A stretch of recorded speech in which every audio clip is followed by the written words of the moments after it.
Kami siap untuk oleh firman. Mari Tuhan Kau berbicara kepada kami pada siang hari ini, supaya hati kami semakin mantap, semakin yakin akan panggilan hidup. Terima kasih Tuhan Yesus, mendengarkan waktu pemberitaan firman di dalam tangan kuasa. Hanya di dalam nama Tuhan Yesus kami bersyukur. Haleluya. Amin.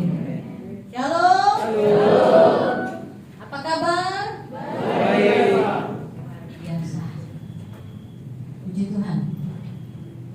Tadi saya memperhatikan saudara-saudara yang maju. Waktu semester 2 yang maju menyanyi, saya lihat lagunya slow. Kenapa? Karena sepertinya mereka ini lagi dalam pergumulan, penyesuaian antara di sini atau merindukan kampung halaman. Tapi ketika semester 4 menyanyi, mereka hot lagunya, semangat. Karena rupanya mereka sudah mulai ikhlas masuk di dalam. Tapi ketika anak semester 6 yang nyanyi slow, isinya apa? Penyerahan, pasrah. Kenapa? Tanggal 24 judulnya harus masuk. Karena mereka sudah masuk di dalam masa apa? Masa penyusunan skripsi, ya. Sudah masuk masa pergumulan yang besar, mulai titik akhir. Gak terasa, ternyata tadinya sudah dari 39 orang, tadinya berapa ya? 45 ya, Pak Sorry. 40 berapa? 45 dari 45 kan? 45 sekarang tinggal 36. Berarti rontok berapa?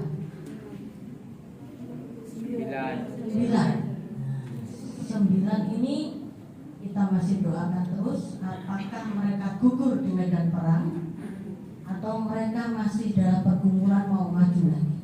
Doakan saja supaya mereka tetap maju, ya. Saya nggak pengen 45 nanti lulusnya nggak bareng, waduh, jangan, ya. Bagusnya itu semuanya bisa lulus bersama-sama. Jadi lagunya lagu penyerahan kepada Tuhan, penyerahan antara bingung dan bingung, gitu, ya. Bingung buat judul seperti apa, bingung nanti biayanya gimana, bingung nanti penelitiannya di mana, serba bingung. Tapi 3 hal ini, 3 semester ini mewakili bahwa kehidupan di kampus kita ini warna-warninya seperti ini. Ada yang sedang bergumul, ada yang lagi semangat 45, dan ada yang lagi berserah, pasrah, ya. Tapi puji Tuhan, dari bagian staf sesti memberikan topangan kekuatan melalui pujian Tuhan meletakkan. Baik, pada siang hari ini saya ingin menyampaikan satu kebenaran firman Tuhan. Kita mau belajar dari tokoh yang selalu lagi hit dalam 1 minggu ini, yaitu Yeremia. Ini aku bentuklah. Yeremia 18 ayat. Latar belakang kitab ini, penulisnya itu adalah Yeremia. Temanya hukuman Allah yang tidak terelakkan bagi Yehuda yang tidak bertobat. Tanggal penulisannya antara 59 tahun 595 sampai 580 sebelum Masehi. Siapa sih Yeremia? Kalian sudah belajar pengantar PLBB, ya? Berarti Anda paham siapa Yeremia. Yeremia itu namanya berasal dari bahasa Ibrani Yirmiyahu, artinya Yahweh menetapkan, ya, atau Yahweh meninggikan. Dia adalah seorang putra dari seorang imam Hilkiah namanya. Lahir tahun 6 Yeremia dipanggil menjadi nabi ketika usianya masih muda, dan itu tersirat di dalam Yeremia pasal 1 ayat 6. Ya. Selama 40 tahun dia melayani di kerajaan Yehuda, mulai pada masa pemerintahan Raja Yosia sampai Raja Zedekia. Siapa sih Yosia? Disebut-sebut nama Yosia. Yosia itu adalah salah satu raja Yehuda yang diangkat menjadi raja ketika usianya masih sangat kecil. Usia 8 tahun. Anak umur 8 tahun itu apa sih kerjaannya? Main kelereng, main gundu, main petak umpet, ya kan? Nah, main bola, itu sebenarnya kerjaannya umur 8 tahun. Tapi Yosia umur 8 tahun dia harus memimpin sebuah kerajaan. Bukan hal yang mudah. Ya, mungkin ada para menteri di sekelilingnya yang menopang dia. Tetapi mau tidak mau setiap keputusan dari Yosia sebagai raja itu akan mempengaruhi semua perjalanan kerajaan itu. Ya. Dan bersyukur Yosia adalah raja yang takut akan Tuhan. Banyak hal yang dilakukan. Dia mereformasi kerajaan Yehuda itu. Pada tahun yang ke-8, berarti umur 16 tahun, dia secara pribadi meninggalkan agama yang sudah menyimpang dan bersifat politis. Ada keputusan pribadinya untuk mengambil langkah meninggalkan agama yang menyimpang. Dia mengambil keputusan di dalam hidupnya untuk mengambil kebenaran. Dan tahun yang ke-12 pada jam pemerintahannya, berarti tambah 4 tahun, 20 tahun, umur 20 tahun. Siapa di sini umurnya 20 tahun? Ya. Umur 20 tahun dia berani mereformasi keagamaan di kerajaan Yehuda. Ya, dia memusnahkan bukit-bukit pengorbanan Bamot, menghancurkan semua peranti dan sarana ibadat kafir, mengenai penghancuran bukit pengorbanan di Betel. Semuanya sudah bakar habis. Umur 20 tahun dia berani melakukan satu reformasi yang luar biasa. Sekarang saya tanya, saudara usia 20 tahun sudah reformasi apa yang saudara sudah lakukan? Gak usah jauh-jauh, gak usah ke kerajaan, ke dirimu sendiri. Reformasi apa yang sudah saudara lakukan? Sudah 20 tahun. Kalau Yeremia dipanggil Tuhan untuk menjadi nabi ketika usianya 18 sampai 19 tahun. Siapa umur 18-19? Angkat tangan. Terima kasih. Umur 18-19 Yeremia sudah dipanggil untuk menjadi nabi, memberitakan kebenaran kepada seluruh orang yang ada di kerajaan Yehuda.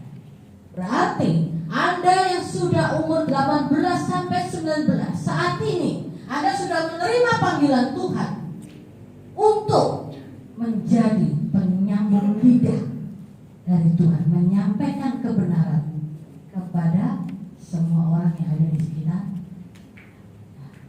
Pertanyaannya, apakah saudara siap dipakai Tuhan menjadi nabi, menyampaikan kebenaran bagi Tuhan? Kita kembali ke ayat kita. Mari kita akan bersama-sama baca Yeremia 18 ayat 4. Kita baca serentak bersama-sama. Ya. ayat 4. 2, 3.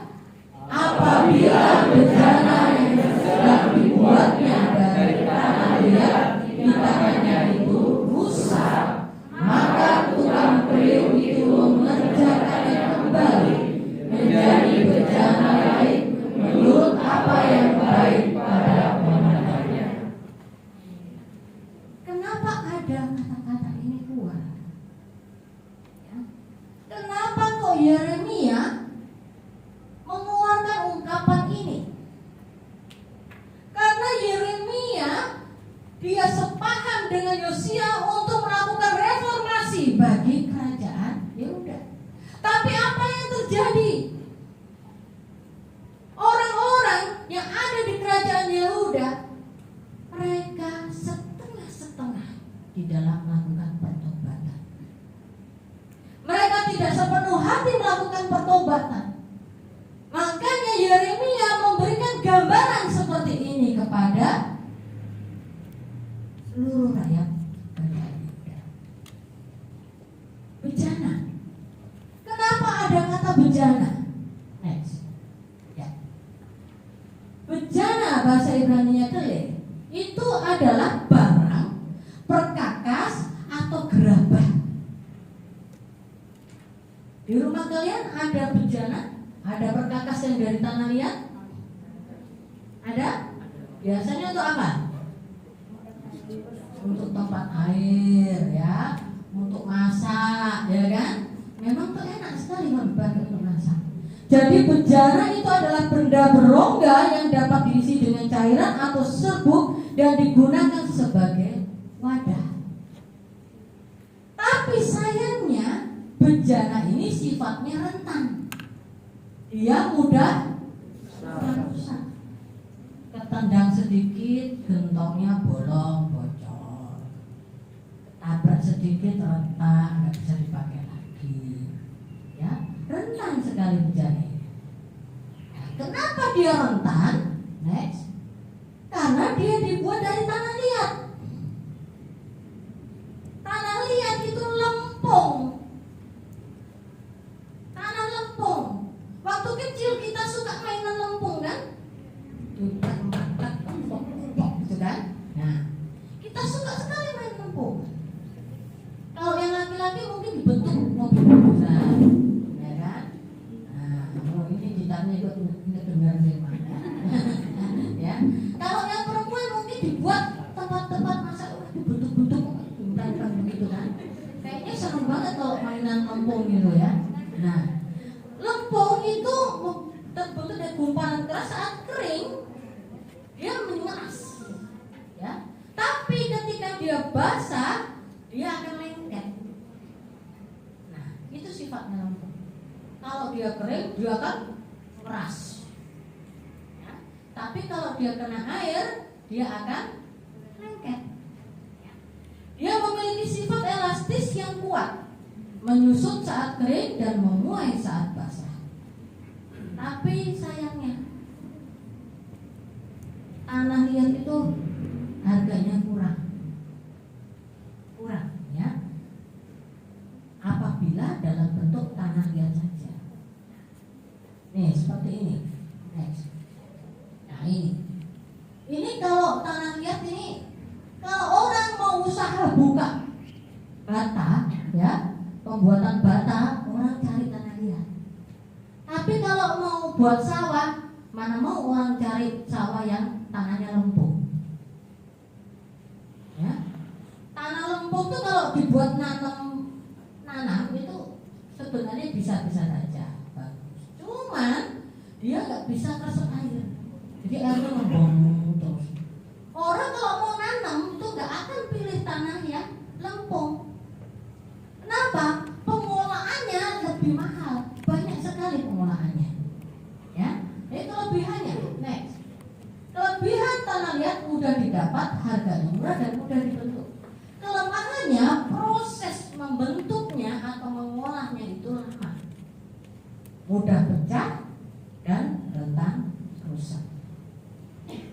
Rusak, bejananya rusak. Coba, kenapa ada kata rusak? rusak itu tidak sempurna lagi, tidak utuh. Ya, tidak utuh. Dia bisa bentuknya hancur, bisa bentuknya retak, atau dia cacat.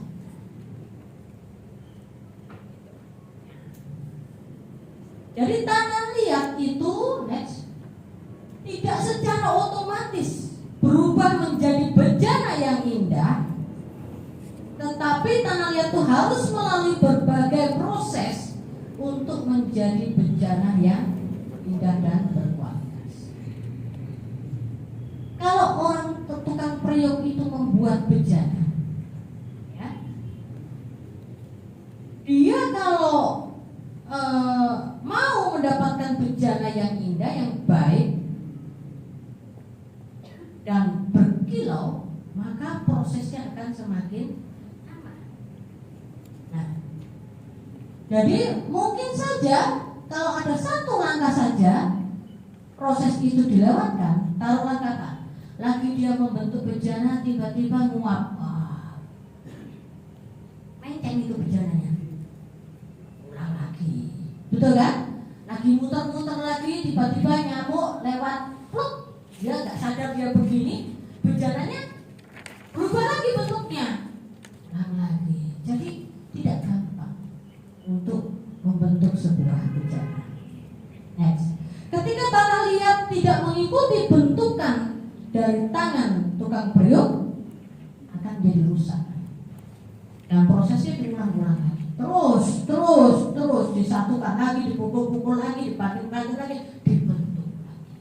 Itulah proses pembentukan dari sebuah bejana. Nah, tukang periuk itu siapa? Tukang periuk adalah ahli penjuna, atau istilahnya dikatakan penjuna. Dia yang punya keahlian khusus untuk membentuk sebuah bejana. Ya.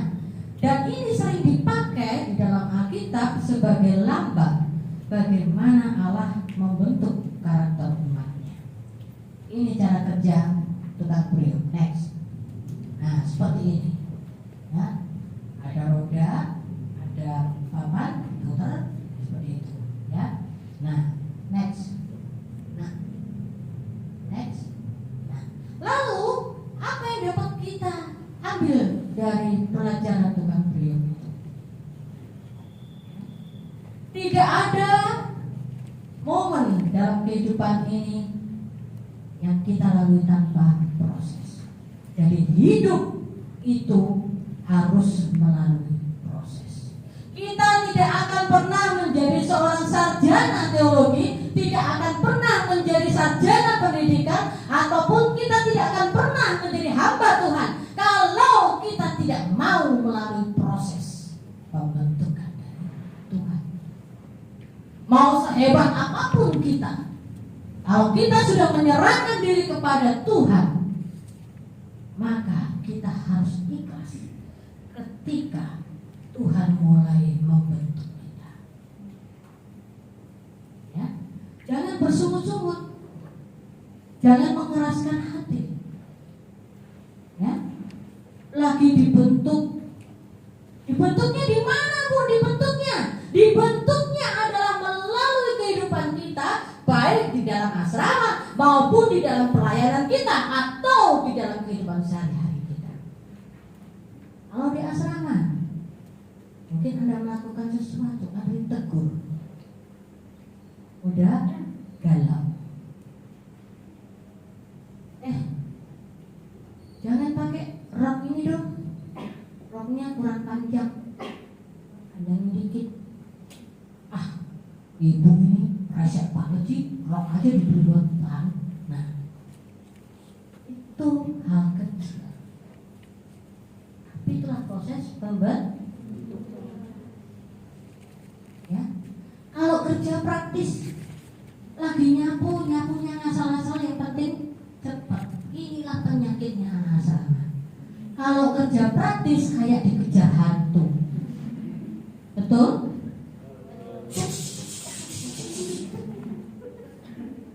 Padahal tidak bersih. tidak maksimal. Ditegur sama ibu asrama, pondok langsung segini. Apaan sih? Gitu aja jadi masalah, gitu aja dihukum, gitu aja kena sanksi. Wah. Jadi kita tidak akan pernah terbentuk sebagai bencana, kita tidak akan pernah dibentuk kalau kita terus bersungut-sungut. Oke? Bagaimana proses pembentukan tadi? Ketika dijadwalkan jadi pemimpin pujian atau WR, jangan saya lah bu, lainnya aja. Suara saya fals. Gimana mau gak fals? Orang dilatih nyanyi yang benar aja gak pernah mau, asal-asalan. Dia lebih sayang, lebih senang memelihara kefalsannya daripada mau mengubah dirinya. Sebenarnya suara fals itu bisa diubah enggak? Bisa. Ya? Bisa, asal kita mau belajar, mau berubah. Ya. Jadi dibutuhkan kerelaan hati di dalam diri kita. Apabila kita mau dibentuk oleh Tuhan, berarti berikan kerelaan hati untuk dibentuk oleh Tuhan. Kalau kita tidak rela, hati mau lebih baik pulang kampung, percuma buang-buang waktu di sini. Gitu. Ya, kalau tidak ada keikhlasan hatimu untuk dibentuk, mending kita pulang. Ngapain? Kalau cuma sekedar gelar yang ingin kamu capai, mungkin tempatmu tidak di sini. Kenapa? Karena di sini bukan untuk menerbitkan atau mencetak gelar-gelar, tapi kami ingin mencetak seorang hamba Tuhan yang mempunyai karakter, mempunyai panggilan yang jelas, yang berani berkorban. Kalau kita hanya sekedar gelar, mungkin tempatnya tidak di sini. Dan belajarlah mengucap syukur. Susah banget ya mengucap syukur ya. Apabila kita dalam keadaan kekurangan, aduh susah mengenal. Saya juga tahu. Ya. Tapi firman Tuhan mengatakan belajarlah mengucap syukur. Ketika kita di rumah, selama ini kalian online, pandemi kalian online, kan di rumah. Enak banget kalau di rumah ya kayaknya ya. Benar nggak? Ya? Kuliah sambil ada kopi, teh, pisang goreng, mie gomak. Woi, enak banget ya. Nah, ketika masuk asrama, waduh, daring. Jam makan jam 6, jam 10 sudah keroncongan lagi di sini. Gitu kan? Alarm berbunyi. Ya. Makanya ketika kalian balik dari luar, masuk ke asrama lagi, saya lihat kalian muk-muk semua. Tapi saya harap muk-muknya ini bertahan sampai kalian libur nanti. Jangan sampai kalian muk-muk pada 1 bulan pertama. Bulan kedua menyusut 1 kilo, menyusut 2 kilo. Bulan ke-6 menyusut 5 kilo. Aduh, kenapa? Amin. Tidak tahan. Ya, belajarlah untuk menyesuaikan diri, mengucap syukur dalam segala. Oke, ya, tapi juga ada yang pulang dalam keadaan kurus. Saya prihatin sekali. Ya, ada yang pulangnya muk-muk, ada yang pulangnya tinggi sekali. Ya, mudah-mudahan dalam 1 semester ini kalian timbangannya naik. Nah, yang kedua dari ayat ini dapat kita lihat bahwa Tuhan yang membentuk kita untuk tujuan yang mulia. Apabila tukang periuk tidak mempunyai hak atas tanahnya untuk membuat dari gumpal yang sama suatu benda untuk dipakai guna tujuan yang mulia, atau suatu benda lain untuk dipakai guna tujuan yang biasa. Jadi inilah yang ada di dalam kitab Roma pasal 9 ayat 21.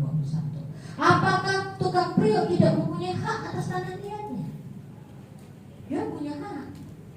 Mau dibentuk apa tanah liat ini? Mau dibentuk bejana yang besar, mau dibentuk vas yang kecil, mau dibentuk gelas, mau dibentuk mangkok, mau dibentuk apa, dia punya hak untuk membentuk kita.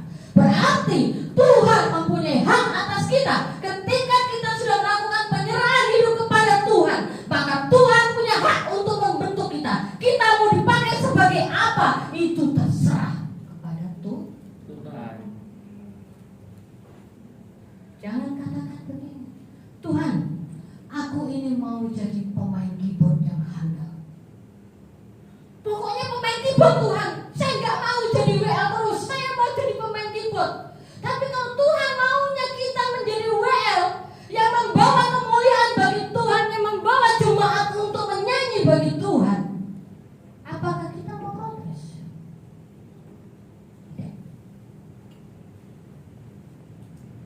Jadi ketika kita sudah berserah kepada Tuhan, jangan setengah hati. Seringkali kita ini melakukan itu setengah hati. Ini aku Tuhan, bentuklah aku Tuhan. Tapi ketika dibentuk, Tuhan jangan sebelah sini dong yang dibentuk, yang sini saja. Ketika keegoisan kita muncul, dibentuk oleh Tuhan, Tuhan jangan sini dong, yang sini saja Tuhan, yang sebelah sini. Sepertinya kita yang mengatur Tuhan, bukan Tuhan yang mengatur kita. Ya, ingat, apakah tukang priuk tidak punya hak atas tanah yang dibentuknya? Next. Ya. Tanah liat awalnya tidak berarti. Kita semua adalah manusia berdosa. Kita tidak ada artinya. Ya. Tetapi setelah kita dibentuk, diproses oleh Tuhan, maka itu akan menjadi indah. Akan menjadi indah. Tukang priuk membentuk bejana punya tujuan. Tuhan membentuk kita pun mempunyai tujuan. Jangan bilang, saya orang NTT, pasti Tuhan kirim saya, tujuannya adalah untuk NTT. Oh tidak. Saya orang Nias ibu, saya pasti dipakai Tuhan untuk membawa Nias bagi Kristus. Belum tentu. Bisa jadi orang Nias dikirim Tuhan ke Papua untuk menjadi mutiara di sana, mutiara putih. Dan orang NTT dipakai Tuhan ke Nias untuk menjadi mutiara hitam. Bisa. Apa yang tidak mungkin?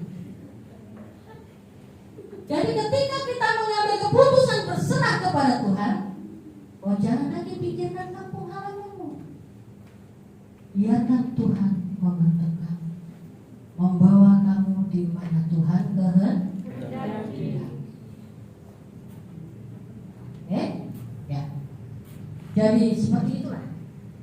Ini saya kemarin jalan-jalan sama Pak Sony menuju suatu tempat. Bentar. Ya, saya tutup saja. Nah,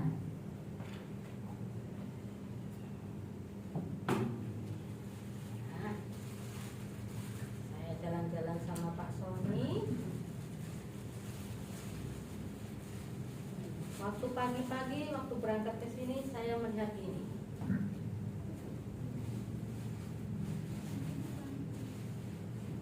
Ya.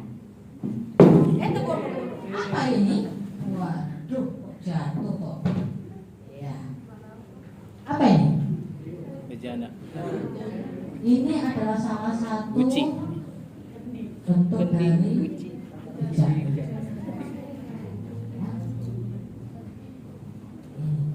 Bagus gak? Bagus. Menurut kalian ini sudah sempurna? Sudah atau belum? Belum. Ada yang sudah, ada yang belum. Saya tanya, yang belum apanya yang harus disempurnakan? Harus ada isinya dulu. Harus ada isinya dulu. Apa yang harus disempurnakan di sini? Kasih bunga. Kasih warna. Ini kira-kira kalau dimasukkan ke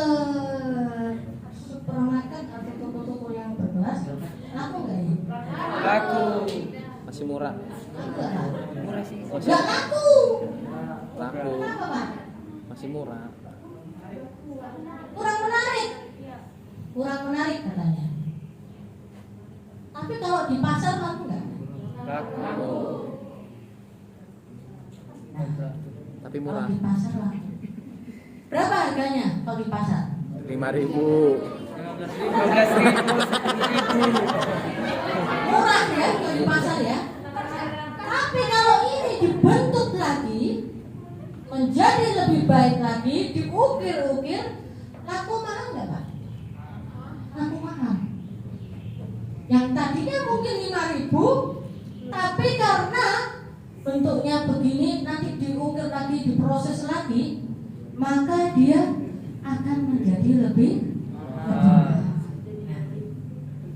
Seperti ini.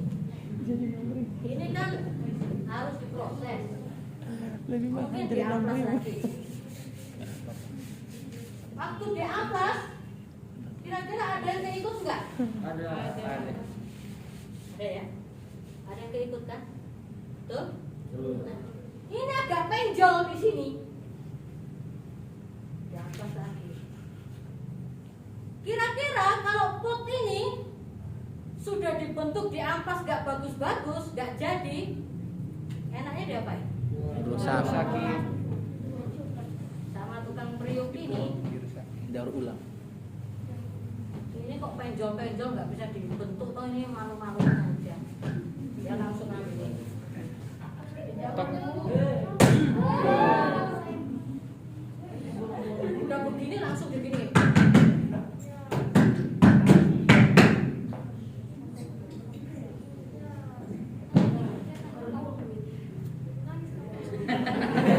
Enggak ada bunga lagi dia. Sekarang bayangkanlah diri Anda, bayangkanlah diri kita ketika kita diproses sama Tuhan, dibentuk sama Tuhan. Ada gesek, sakit nggak? Sakit. Sakitnya di sini, sakitnya di sini, sakitnya di mana-mana. Tuh. Tapi kalau Tuhan sudah membentuk kamu, sudah membentuk kita sedemikian rupa dan kita tidak akan pernah berubah, maka apa yang Tuhan lakukan? Begini nih.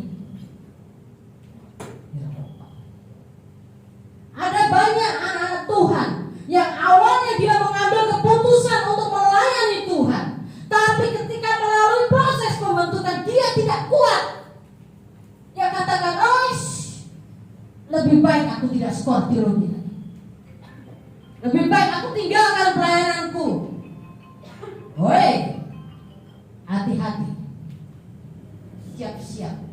Tuhan akan menghancurkan kamu dan akan membentuk ulang kembali supaya kita menjadi bejana yang. Jadi kalau kita semua di sini masih mempunyai karakter yang gampang tersinggung, yang gampang marah, yang malas, siapkan dirimu untuk diproses Tuhan, dibentuk oleh Tuhan. Ya? Atau kalian masih punya karakter yang egois, cuek bebek sama temannya sakit, temannya lapar, tidak peduli. Siapkan dirimu untuk dibentuk oleh Tuhan. Kalau tidak, maka seperti ini yang terjadi. Tuhan akan hancurkan kamu. Dengan berbagai cara Tuhan mampu menghancurkan kita, supaya kita bisa kembali dibentuk menjadi bejana yang.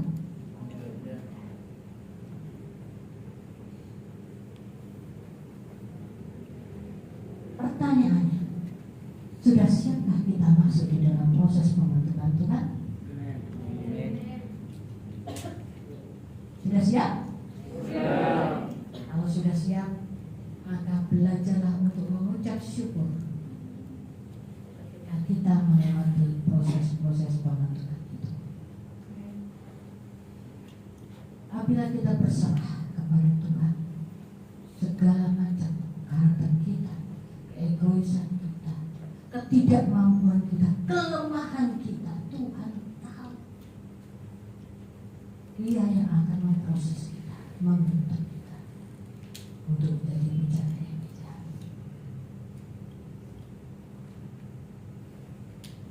Next, mari belajar hidup bersyukur dalam menjalani proses pembentukan. Saya mohon singer untuk maju ke depan. Mari kita angkat pujian yang mengatakan Tuhan selalu menolong.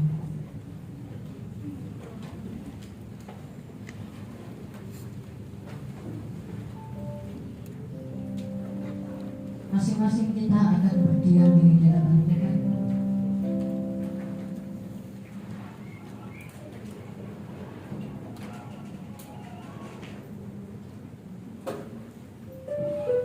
Merenungi firman Tuhan yang telah kita terima pada siang hari ini. Serahkan dirimu kepada Tuhan. Biarkan Tuhan sebagai penjunan hidupmu itu akan membentuk hidup kita, supaya kita menjadi bicara yang lebih indah untuk dipakai menjadi kemuliaan bagi namanya. Saudara, ketika kita menjalani hidup kita tidak ada yang mudah. Kadang kita harus terseok-seok maju dengan kekurangan kita, dengan kelemahan kita, dengan ketidakmampuan kita.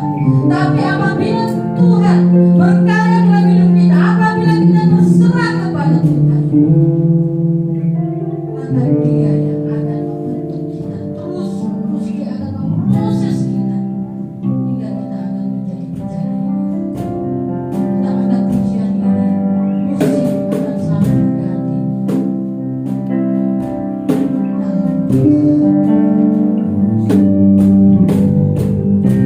Musim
Biarlah kami selalu berserah